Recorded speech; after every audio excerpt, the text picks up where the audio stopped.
السلام علیکم ورحمۃ اللہ۔ رسول اللہ صلی اللہ علیہ وسلم نے ارشاد فرمایا، جمعے کے دن عصر سے مغرب کے درمیان ایک ایسی گھڑی ہوتی ہے، اگر اس میں بندہ کچھ بھی اللہ سے مانگے تو اللہ تعالیٰ اس کو ضرور عطا کرتا ہے۔ تو جمعے والے دن عصر سے مغرب کے درمیان ہمیں اپنی زبان کو ذکر الہی سے تر رکھنا چاہیے۔ انسان ہوش میں اپنے مقصد حیات کو سمجھ، آپ کا رب کہتا ہے، الذی خلق الموت والحیات لیبلوکم ایکم احسن عملا، کہ اللہ تعالیٰ نے یہ زندگی اور یہ موت کیوں دی؟ لیبلوکم، تاکہ وہ آزمائیں، ایکم احسن عملا، کہ کون بہترین عمل لے کے آتا ہے۔ اسی لیے دیا نا اللہ نے زندگی اور موت کو۔ اور اللہ پاک نے صاف صاف اعلان بھی کر دیا، وَمَا خَلَقْتُ الْجِنَّ وَالْإِنسَ إِلَّا لِيَعْبُدُونَ، کہ میں نے انسان اور جنات کو اپنی عبادت کے لیے پیدا کیا۔ ہم انسان اور جنات اللہ کی عبادت کے لیے پیدا کیے گئے ہیں، لیکن سوچو، ذرا سوچو کہ ہم کتنا ٹائم اللہ کی عبادت میں گزارتے ہیں۔ اللہ رب العالمین نے دن و رات کے اندر 24 گھنٹے بنائے۔ 24 گھنٹے میں سے بمشکل ہم 1 گھنٹہ اللہ کی عبادت کرتے ہوں گے، اور وہ بھی کبھی کبھی نہیں بھی کرتے۔ دیکھو، اللہ تعالیٰ نے 5 نمازیں دن و رات میں بنائی ہیں۔ ہم 5 نمازوں میں اگر 10 منٹ کا ٹائم دیتے ہیں تب بھی 50 منٹ بنتی ہیں، 1 گھنٹہ نہیں بنتا۔ لیکن ہم میں سے کتنے بد نصیب مسلمان ہیں جو نماز جیسی نعمت سے محروم ہیں۔ خدا را ہوش میں آؤ، ایک دن مرنا ہے، رب کے یہاں حاضری دینی ہے، موت آنی ہے۔ موت کا فرشتہ ہمارے پیچھے لگا ہوا ہے، وہ انتظار میں ہے، کب میں بندے کی روح قبض کر لوں۔ خدا را، اللہ کے لیے نیک کام کر لو، عبادتیں کر لو، نیکیاں کما لو۔ کل قبر اندھیری ہوگی، وہاں کوئی اجالا نہ ہوگا۔ اجالا اگر کسی چیز سے پیدا ہوگا تو وہ ہمارے نماز کے نور سے، ہمارے نیک اعمال سے پیدا ہوگا۔ آج ہمیں دنیا کی فکر ہے، آج ہمیں دنیا کمانے کی ہوس ہے، لیکن قبرستان میں جا کے سوچ کے دیکھو، پوچھ کے دیکھو قبر کے بھائیوں سے کہ ان کے کیا کام آیا۔ قبر میں جانے کے بعد کس چیز نے ان کو فائدہ پہنچایا، کس کس نے ان کا ساتھ دیا؟ کسی نے ساتھ نہ دیا، کسی چیز نے فائدہ نہ پہنچایا سوائے ان کے نیک اعمال کے۔ تو نیک اعمال کر لو، راضی کر لو نا رب کو۔ آج رب کو راضی کر لو گے تو کل پھر جنت میں چلے جاؤ گے، قبر میں بھی روشنی مل جائے گی، قبر میں جنت کی کھڑکی کھول دی جائے گی۔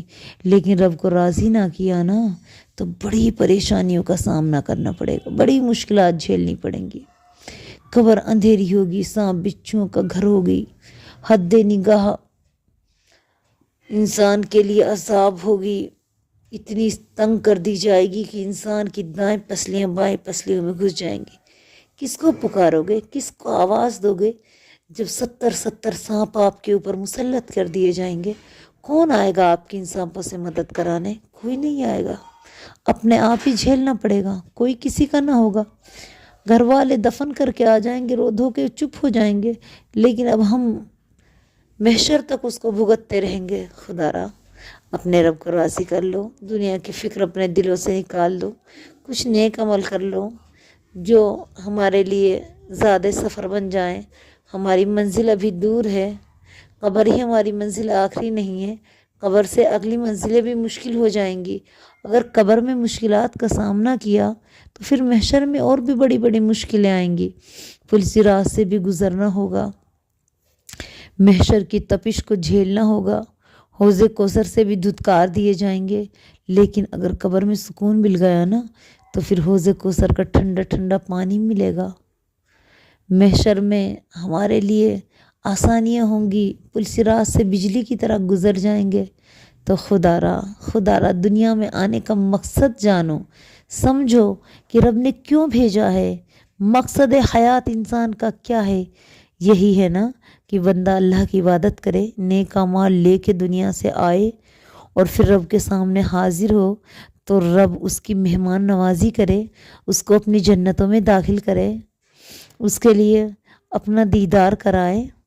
کیا تم اپنی خوشی سے دنیا میں آئے تھے؟ اپنی خوشی سے جاؤ گے؟ نہیں، نہ تو ہم دنیا میں اپنی خوشی سے آئے تھے اور نہ اپنی خوشی سے جائیں گے۔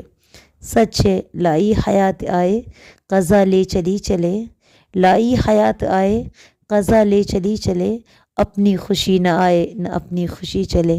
نہ تو ہم دنیا میں اپنی خوشی سے آئے اور نہ اپنی خوشی سے جائیں گے، تو اسی لیے رب کو راضی کر لو، پتہ نہ کس دن بلاوا آ جائے۔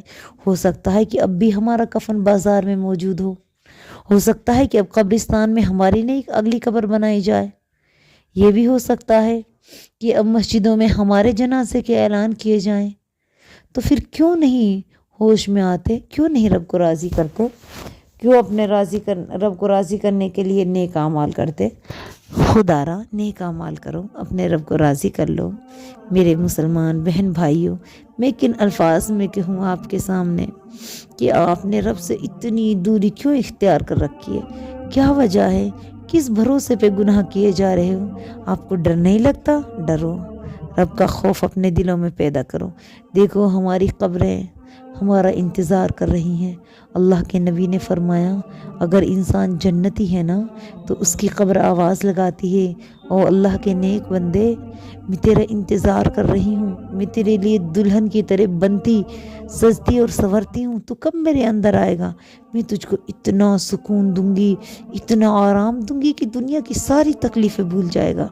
لیکن اگر ہم جہنمی ہیں نا تو ہماری قبر کہتی ہے او اللہ کے نافرمان بندے، میں تجھ سے اللہ کی پناہ چاہتی ہوں، جب تم میرے اندر آئے گا نا تجھ کو اتنی تکلیفیں دوں گی کہ تو دنیا کے سارے آرام و آشائش کو بھول جائے گا، تو جو اکڑتا ہے جو اتراتا ہے یہ سب بھول جائے گا۔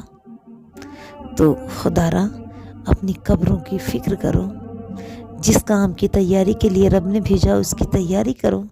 یہی ہے نا زندگی، اسی کا نام زندگی ہے نا۔ یہ مرنا تو ہر کسی کو ہے، جو آیا ہے اس کو جانا ضرور ہے، جو کھلا ہے اس کو مرجھانا ہے، جو بنا ہے اس کو بگڑنا ہے۔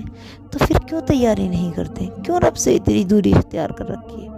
آؤ ہم توبہ کریں، اپنے رب کو راضی کریں، عہد کریں کہ انشاءاللہ ہم نیک اعمال میں اپنی زندگی گزاریں گے، اپنے زندگی کا زیادہ سے زیادہ وقت اللہ رب العالمین کی یاد میں اور عبادت میں گزاریں گے۔ جمعہ کا دن ہے، توبہ کر لو، رب سے منا لو رب کو، انشاءاللہ کامیاب ہو جاؤ گے۔ لیکن آج رب کو راضی نہ کیا نا تو بڑی ناکامی ملے گی۔ تو میں تو آپ سے یہی کہوں گی، آپ اپنی زندگی کو ذکر الہی میں گزار دو۔ اللہ تعالیٰ کہتا ہے الا بذکر اللہ تطمئن القلوب، میرا ذکر کرو تمہارے دلوں کو سکون ملے گا۔